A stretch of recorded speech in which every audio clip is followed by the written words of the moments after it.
So here with us now to weigh in, retired Air Force General and former Deputy Commander of U.S. European Command, Charles Wald. So good to speak with you again.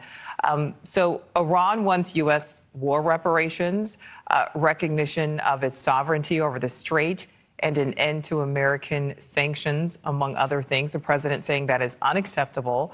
Do you think any of those would be acceptable? Is there a way to find some middle ground here?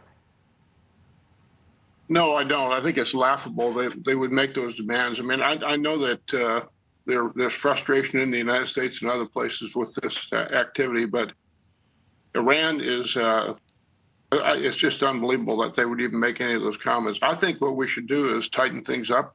I think we need to tighten the shipping up in the Straits of Hormuz with the Iranian activity there. They need to be put down. I think we need to strengthen our alliance with the GCC countries, Saudi Arabia, Kuwait, UAE, Bahrain.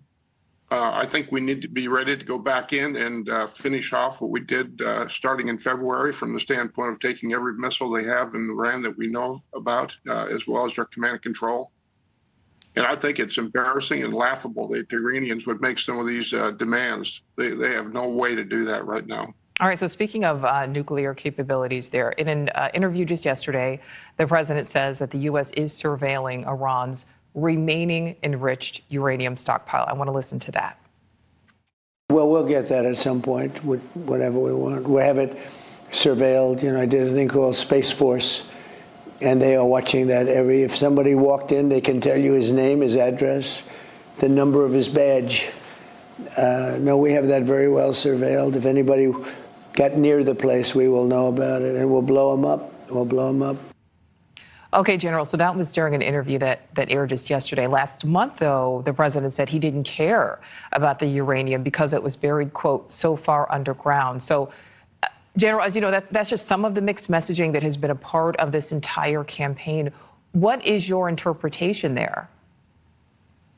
Well, again, I mean, the president said this time and time again, so is everybody else. It's just unacceptable for Iran to even have the capability to potentially have a nuclear weapon in the near term. I don't think they have that capability right now, but I do think they have the ability to threaten their neighbors. They've already done that along the coast of with the UAE and Qatar and Bahrain. So my feeling militarily, and I think the chairman of the JCS has done a super job with this, is I would recommend we take out every capability for the Iranians to reach out and threaten our neighbors, as well as Israel. I understand that the interview with President or Prime Minister Netanyahu I thought was excellent.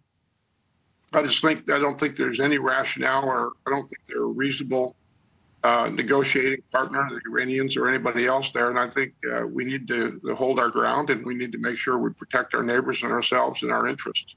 Well, General, as you know, the Strait also continues to be at the center of so much of this, and small-scale attacks have continued around that vital waterway. So from your perspective, is that ceasefire actually still in place? Well, from a military perspective, I don't think when anybody's shooting at each other, there's a ceasefire in place. So it's only in name. I think the ceasefire is being violated by primarily the Iranians, and I think they need to be punished for it. I sound like a warmonger. I'm not. I just think we need to protect our interests. We need to protect our neighbors' interests, our friends in the region, and particularly Israel. So I think the Iranians are pretty savvy negotiators. They have no compulsion with lying. So I just think we need to be tough and stick with it as a country. Well, and you heard the president taking questions there in the Oval Office moments ago, one of those being his travels, because he is heading to Beijing this week. He'll be meeting with President Xi. Iran is China's closest partner in the Middle East. How do you think that visit by the president to China potentially factors into all of this?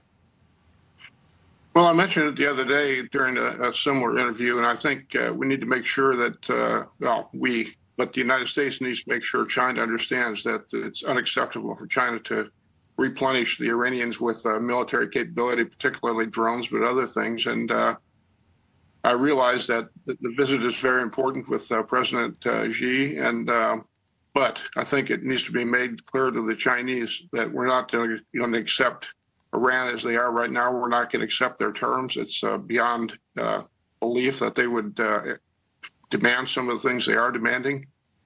And I hope we get a positive meeting with the Chinese. I hope the Chinese stop sending drones or other capability or defensive air defense missiles to Iran. But I think the president needs to make the point, don't do that.